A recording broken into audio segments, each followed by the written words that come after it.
Stugotz here for Blue Apron. I love Blue Apron. Blue Apron is the leading meal kit delivery service in the U.S. And while many people know what they do, many don't know about the types of meals you eat when you cook with Blue Apron. I do because I'm cooking with Blue Apron all the time. They are delicious. How do these upcoming meals sound? Sheet pan roasted pork with fall vegetables and creamy maple mustard. Chili butter steaks with lemon parmesan broccoli and potatoes. Pretty delicious. Blue Apron delivers fresh, pre-portioned ingredients and step-by-step recipes right to your door that can be cooked in under 45 minutes. The menu changes every week based on what's in season and is designed by Blue Apron's in-house culinary team. Blue Apron offers 12 new recipes each week, and customers can pick 2, 3, or 4 recipes based on what best fits their schedule. Man, I really love Blue Apron, having a great time with it. And if you want to have a great time with Blue Apron, cook your own food, man. It feels so good. Blue Apron is treating Dan Le Batard Show listeners to their first dinner, a $30 value, if you visit blueapron.com/Stugotz. That's STUGOTZ. So check out this week's menu and get your $30 off with free shipping at blueapron.com/Stugotz. Blue Apron, a better way to cook. It's time for some straight talk. The big wireless companies charge a boatload for their superior network coverage. But guess what? Straight Talk uses the same cell towers but charges a lot less. Who knew? Well, now you do. And I do. So let's do something. It's time to switch to Straight Talk. Unlimited plans start as low as $35 a month on America's largest, most dependable networks. Straight Talk Wireless. Only at Walmart. Savings may vary. A month equals 30 days. Please refer always to the latest terms and conditions of service at straighttalk.com. Dan Le Batard. You know, when you think about it, the clapper was way ahead of its time. When you would go like that and the light would come on, I mean, that was way ahead of its time. Yes. Is the clapper still, as an industry, doing well? $21.90 at Walmart right now. Still doing very well. How about that? Yep, the clapper. Stugotz. I guarantee you when I get the sales on this thing, they're going to be through the roof. Mm-hmm. Through the roof sales. Wow, look at all these clappers here. Yeah. I'll wait for it. I'm getting there. The clapper. Are you going to contribute anything to this segment, or are you just going to make noises? I invented this clapper segment, by the way. It was me who brought it up. You're welcome. The clapper. This is the Dan Le Batard Show with the Stugotz on ESPN Radio. The foot is now out. The bare foot is now out, and it's got nails that look like you'd find them in a pyramid, like amid the rocks on the floor. Those toenails have been growing for a long time. Yeah, those toenails look like barnacles, and they are now out. This is going to be bad. Here's your SportsCenter update. Oklahoma quarterback Baker Mayfield, reigning Heisman winner Lamar Jackson of Louisville, and Stanford running back Bryce Love were chosen as finalists for the Heisman Trophy. New England Patriots tight end Rob Gronkowski has been suspended 1 game by the NFL without pay. Wait a minute. Cody is rattling Stugotz during the sports flash by wiggling his crusty toes at him, and Stugotz is getting distracted by there is one nail that has a brown veneer on it. It's a veneer. I just saw I used to be able to bite my own toes. That could star in a horror movie. That toenail right there, just attacking people with brown. Just clawing them. There's that thing. I can't believe I agreed to it is a giant toe. Oh, what a foul toe! And Greg is sending it at you seductively, as if you were Rex Ryan. Winking at me. And finally, police in India say they have arrested a man whose smelly socks caused a dispute between him and fellow passengers on a bus. The incident occurred en route to Delhi after a man removed his shoes and socks.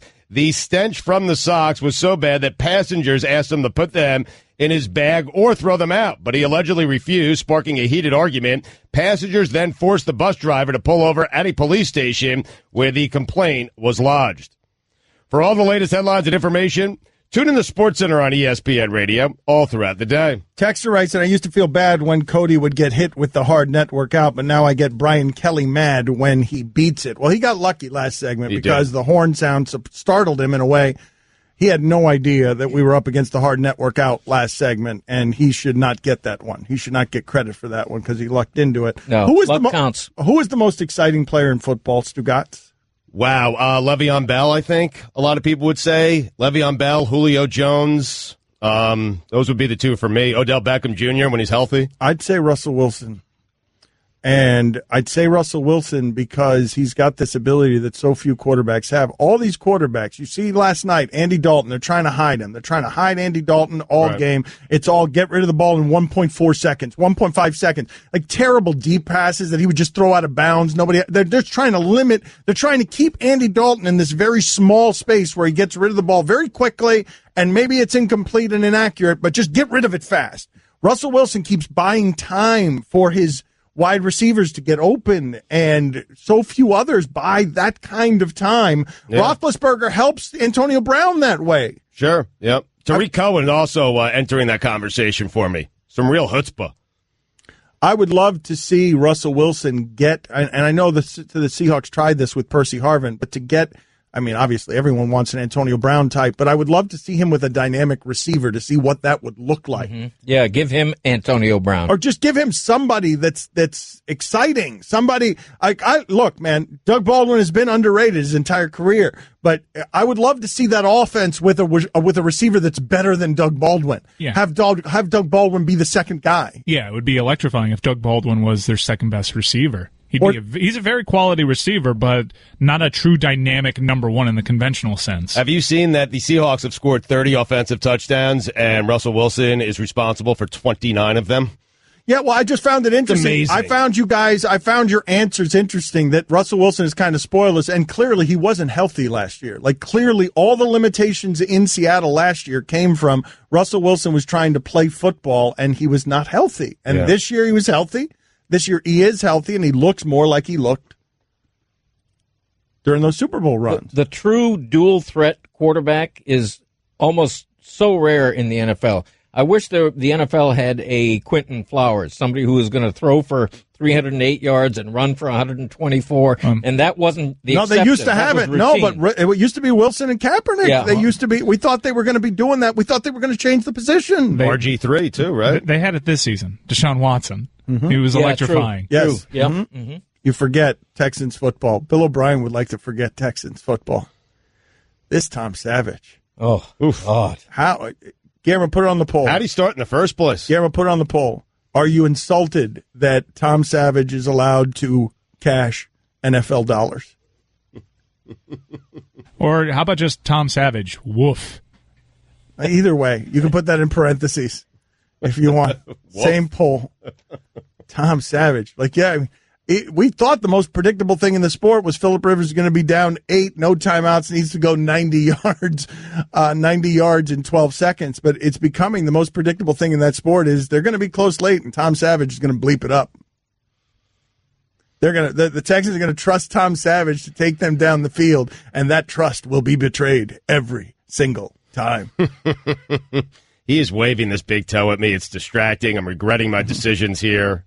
I mean, this was early on in the process. Let's do this. I had everything to choose from, and this is what Let's do it now. All right, let's do it now. So Stugotz has the Clippers are here. They are industrial strength, as they should be.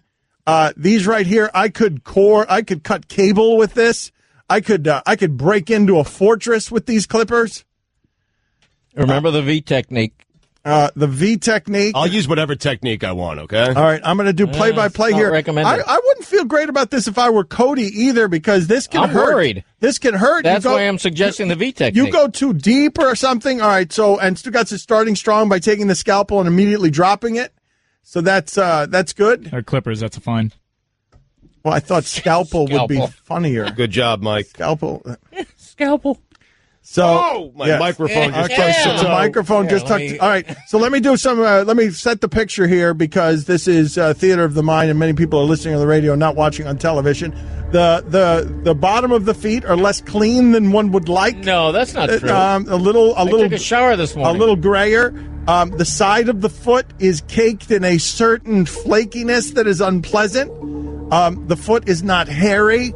The nails, however, look like the nails of a monster. Yes. The foot smells also. I have a beautiful foot. I swear to you, if you told me that there was a horrible monster and it was coming for me and I was hiding under the bed and all I could see was its feet, these feet, I would say, oh my God, what a horrible monster that must be coming to get me, because the nails are very long and they're jaundiced.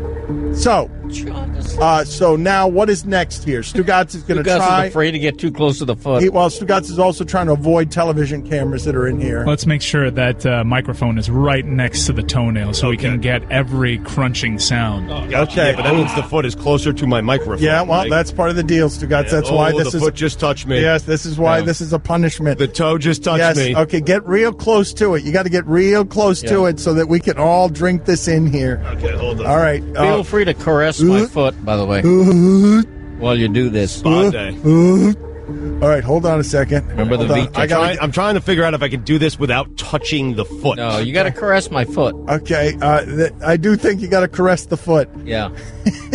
Why do you think that? Well, just because you don't want to hurt him. Like, this is one of this. Yes, the foot is unpleasant. I'm sorry. All right, here we go. I'm just going to embrace this, like I've embraced everything that I do here. I'm just going to go all in here. All right, I'm going to hold your foot. The foot is being held. Oh, the flaky foot is being held by a brown foot. Wait, don't be nervous. Oh my God! That's why I'm suggesting the V technique. Ow! Jesus Christ! What are you twisting it for? Did you guys hear that? Hear that? I just touched more toes. That hurt. Here we go. Hold on. Did that really hurt? I mean, a little bit. I'm sorry about that. All right. That didn't hurt. That was a good clean cut right there. Do I have to clean them out? Oh my God. No skin, please. Okay. Okay. Why am I nervous? I think. I mean, is it cut? Yeah, that's pretty good. That's You're missing that corner closest to the. Which corner? Oh, careful with the corner. Trim there. Careful with the corner. I mean, I'm touching his toes. Yeah, it's a beautiful. Careful toe. with the corner. Chris Cote has left to vomit. He's That's left not the bad. studio. Chris That's not Cote, bad, your Stugotz. son just left to vomit. Those nails are disgusting. Oh! Payday! Payday! It is payday! Okay? Yeah, it's not bad. Want me to cut another one while I'm here? No, I'm good. Thank you. You want me to You sure? I mean, it wasn't that bad. For me. I'm good, fine. Well, look at it. Look at this giant shard of a toenail here. Come on! Come on! You know what's a good gift? Hum from Verizon. Hum can diagnose whatever ails your car. Tell them more, Stugotz. Yep, I love Hum by Verizon. I've had it in my car for months. It is fantastic. I swear by it. It really is. It is. Dan, I have a small toenail in my finger. It's kind of lodged into my fingernail right here. Don Batard. Come in here and tickle. Hurry up and tickle him till the end of the My segment. doctor, Dr. McGillicuddy, said this could be bad for my heart. Could be bad for my heart. Stugotz.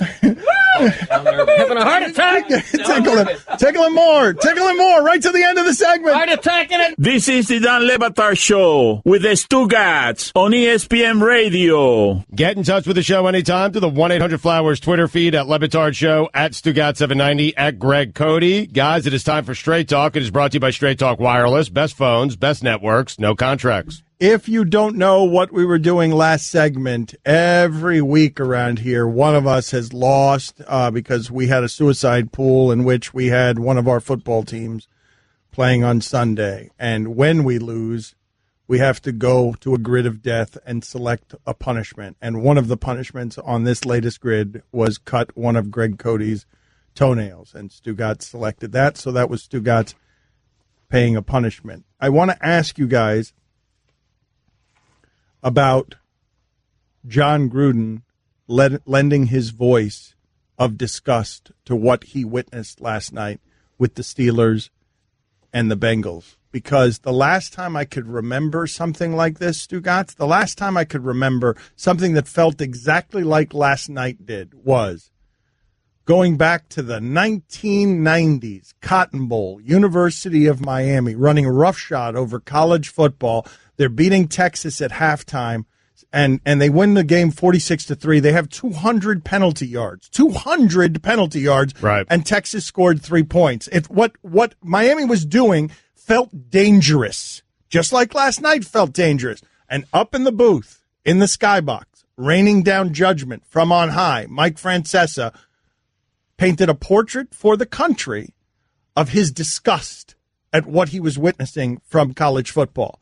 And I felt that last night from John Gruden. Now, part of what John's frustration was that game had way too many penalties. Like, it was just not a fun game to watch. It was every damn play. Both he and McDonough were complaining about, can we get through a couple of plays here without a flag? Nobody's here to see the flags. Mm-hmm. And then on top of that, you get some hits that scare and disturb people. You get a guy that we thought we witnessed a paralysis last night. That's what we thought we witnessed on Monday Night Football, which is why John Gruden's comments here are so striking, because one of the things that he says here is, let's just hope everyone can get up off the ground physically. He's talking about Shazier. Listen to this sound. It's just really jarring coming from him.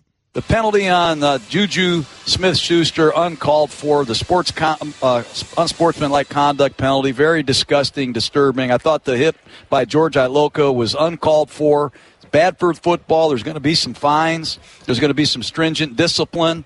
Let's just hope a lot of these men are able to get up tomorrow morning and move on with life. But some of this stuff got out of hand tonight. Is very disgusting and disturbing. This is what I want to ask you guys. Yes or no question. It's a yes or no question. 6 years ago, if we're watching that same game, the same game, are we saying it's disgusting, or are we saying that was a great physical football game? Probably the latter. Things have changed, right? The CTE has come into the lexicon in a way that it didn't used to be. I think 6 years ago we're saying it's a great physical football game. You didn't give the option of yes or no. You said yes or no and didn't give us the option of actually saying yes or no. You didn't frame the question correctly. I just feel like Ray Lewis and Eddie George spent 10 years playing last night's football game. No doubt. The difference with the Francesa analogy that you used with the Canes and that Cotton Bowl game is we had never seen anything like the Miami Hurricanes in college football. What we saw last night, we've seen forever in the NFL.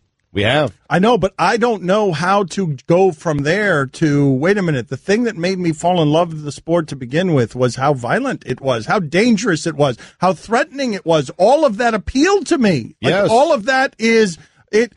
One of the reasons that I enjoy football so much is because when I'm watching it, I know I don't have the courage to do it and never have. Correct. And so I'm marveling the same way I would at a Gladiator movie or a Gladiator event.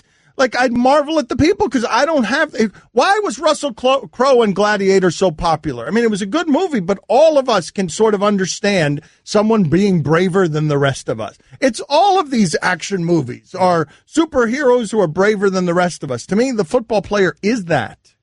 Yeah, we love the violence when it's natural, when it's part of the game. What we don't love is the extracurricular stuff where two guys are throwing punches. No, but what I'm saying, hold on a second, Greg, though, because wait a minute, though. Both of those hits are legal 5 years ago. Yep. Both of them. Right.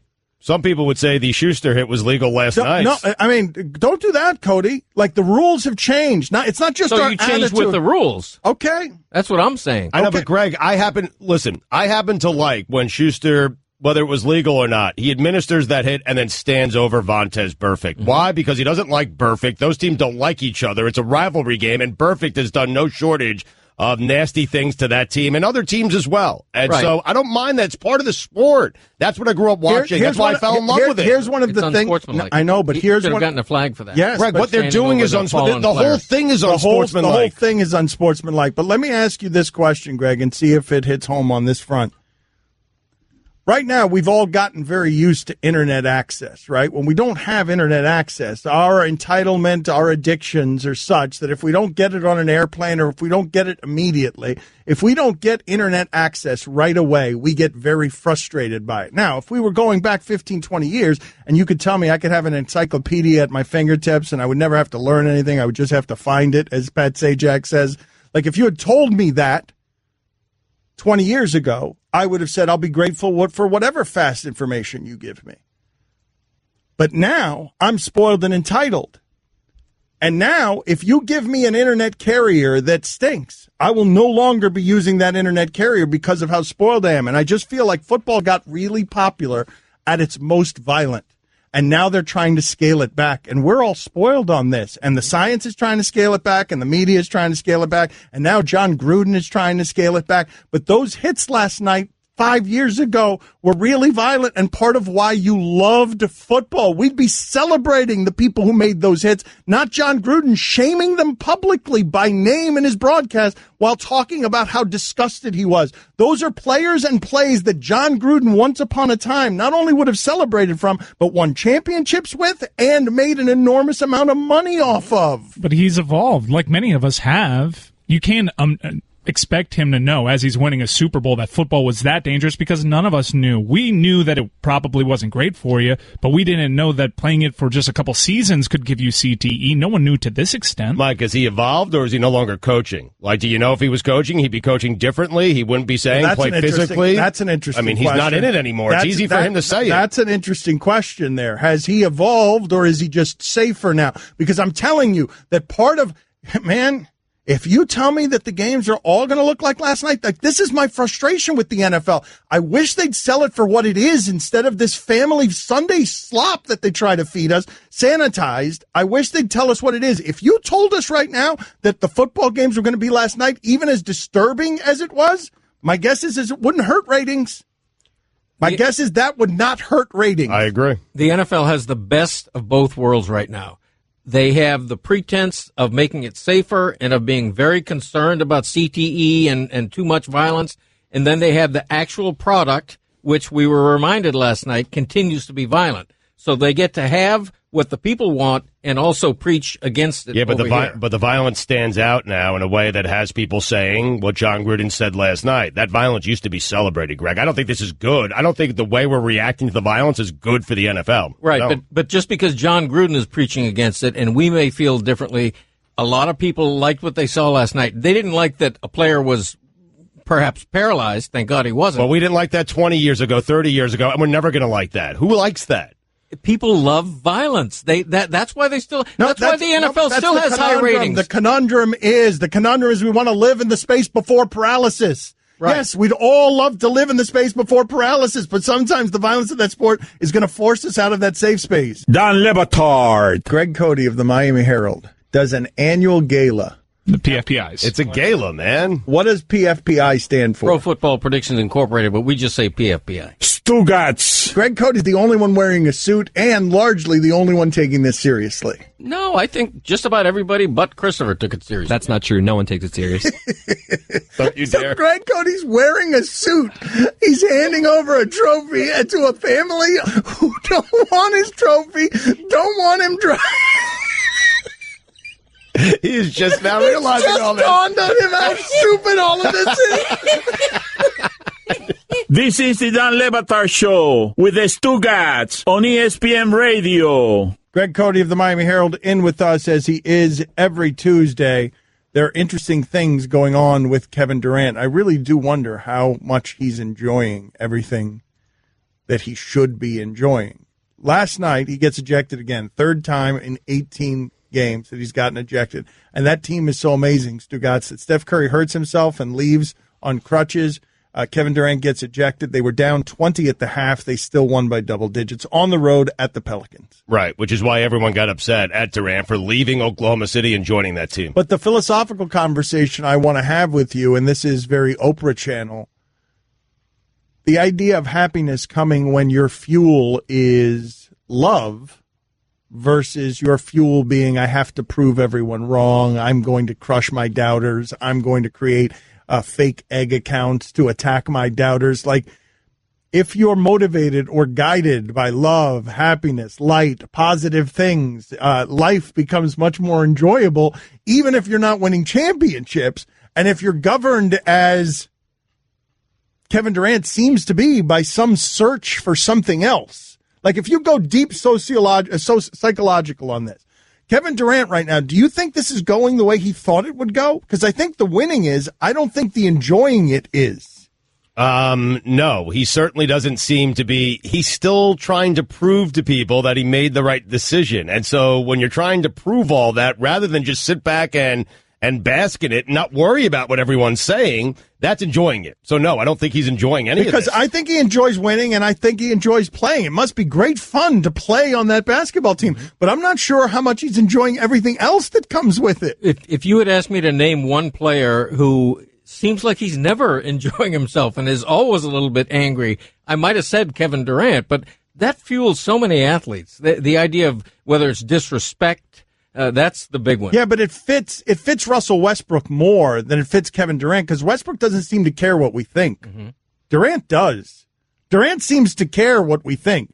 Westbrook's going to be a hissing radiator, and he's going to be filled with, I'm going to crush you, doubt me all you want, bleep you. Mm-hmm. And he just lives there, but that doesn't seem like a very joyous existence. Do you think that at any point Durant has actually thought to himself, man, this team didn't need me?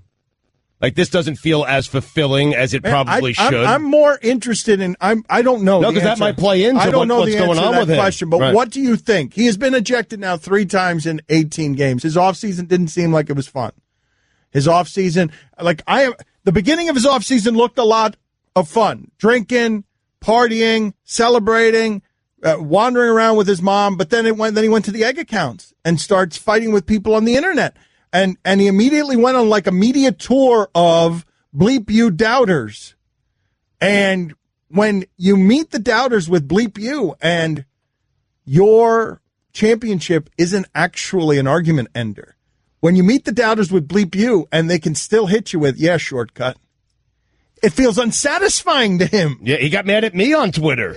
He got mad directly at you? He responded to something I said on the air. He did. I was talking about the shortcut, and he says the guy who, buys doesn't go to the mall to buy his shoes, he buys them at home. And I don't do that, Kevin. My wife does. He replied to incarcerated Bob, who was quoting you. Who was quoting me, correct. Me, incarcerated Bob, and Kevin Durant. But the fact that he's responding to incarcerated Bob and and all that is ridiculous. But do you find it instructive at all? Do you find it interesting in terms of being able to appraise whether this is going the way Kevin Durant thought it was? I find it strange. If you're an athlete, a basketball player, and you can't be enjoying the hell out of playing for the Golden State Warriors, why are you even an athlete? I mean, that's the epitome. It'd be like playing for the New England Patriots and finding some reason to be unhappy. It just doesn't make sense.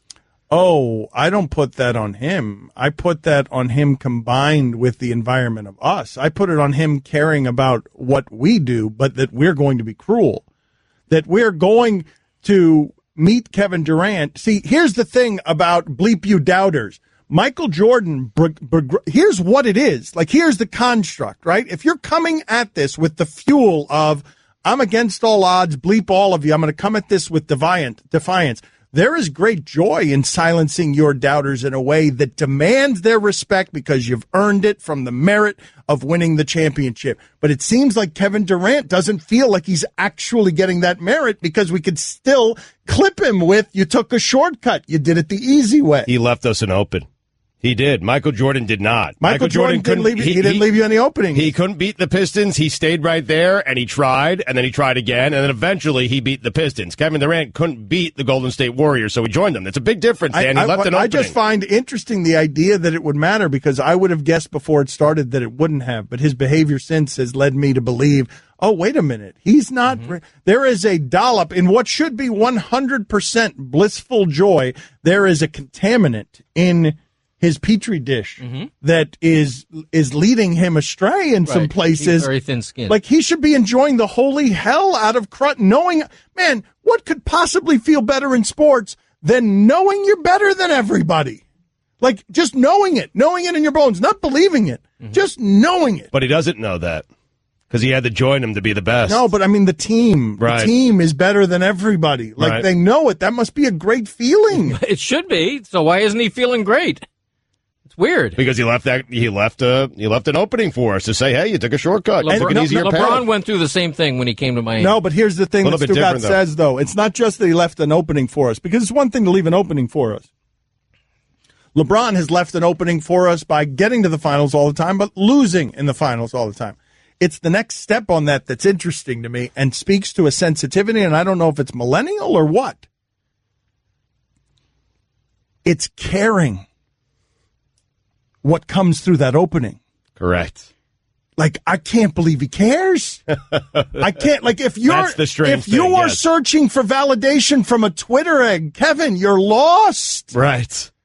You're lost. You made your decision. It resulted in you winning a championship and finals MVP. Like, that's it. Who cares what anyone else does? But Kevin thought he counted all his Twitter eggs before they'd hatched. He thought all the eggs were going to line up together and applaud him. Yep, and we didn't. And the eggs still want to fight. Don Batard. You can't have fun when you're old? Stugotz. Look at me. I'm having a ball. Balling it. This is the Don Batard Show with the Stugotz on ESPN Radio. All right, Mike Ryan was very excited, and this struck me as odd because he's got some new Lavar Ball sound. And Mike Ryan, I do believe this is what happens with Lavar Ball. Lavar Ball is very hit or miss, and he'll take 1,000 shots, and he don't care if only 4 land. When the 4 land, it's still pretty funny, no matter how annoyed you are by the ever-presence of Lavar Ball. Just like his son. That's right. That's right. He's got his shooting percentage is just like his kid. So now, what is this latest sound here? Is this from CNN, Mike? What's he doing? What's Lavar Ball doing? Man, doesn't matter what he's doing on CNN. Okay. Here's the deal. I understand everybody who's sick of Lavar Ball. I'm kind of getting there myself, so I wouldn't be coming in air with something if I didn't feel strongly about it. And it seems as though CNN, the very first interview they did with Lavar Ball, was very serious. It appears now they're hip to this whole scheme he's running. But I feel like that's how we all are. I feel like CNN's late to this party, right? They were appalled by Lavar Ball when he was on the show, and they got 22 great minutes of television out of him.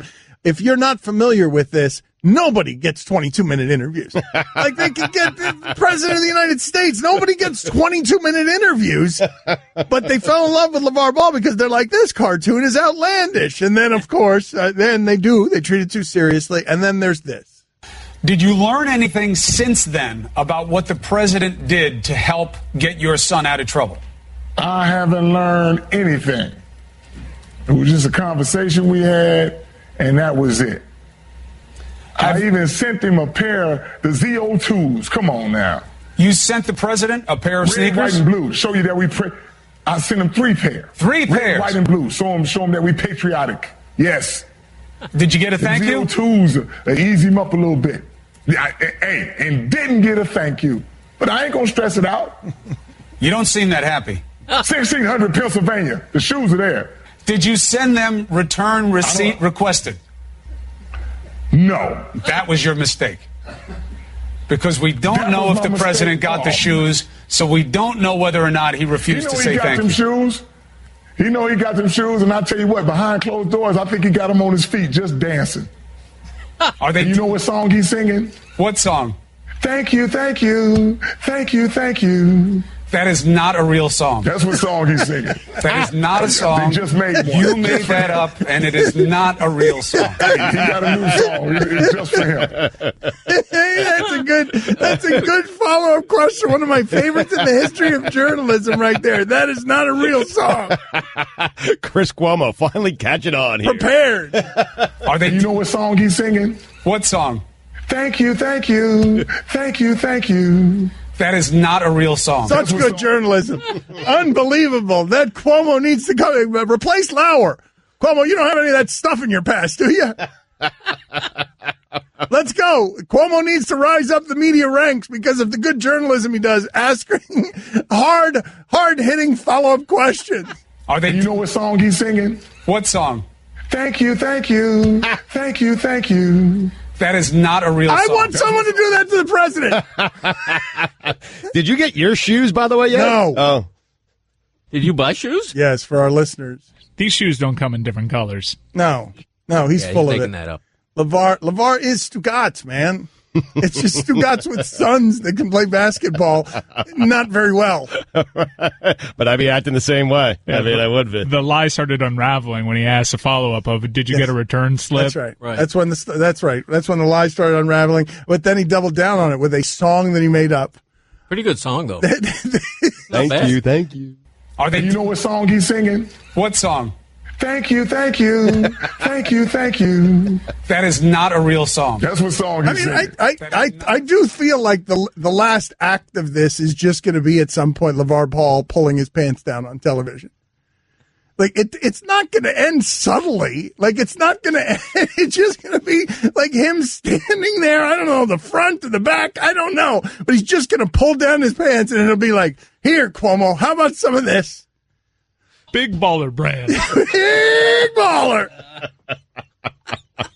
What an odd way to end. But I mean, I'm not disagreeing with you, but it'd be an how odd is way it going to end? How is it going to end? Do you guys think it's going to end gracefully? Like, I was hoping it would end with his son, he and his son riding into the sky on a meteor of stardom, but it doesn't seem like that's what's going to happen because his son kind of stinks so far. Yeah, well, I think you saw how he took his other son out of UCLA because they wouldn't have him and he wasn't playing there. So I imagine this is going to end with a big baller league going into bankruptcy where he pulls Lonzo out of the NBA, he just keeps pulling his kids out of leagues that don't play him. They're all going to go to China.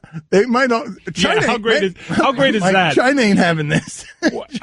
One son kind of has an issue with the government over there. It'd be odd. I kind of think China's out for at least one of the sons. Hold on a second, though. I love that he says he'll get his son more prepared for the NBA than UCLA will.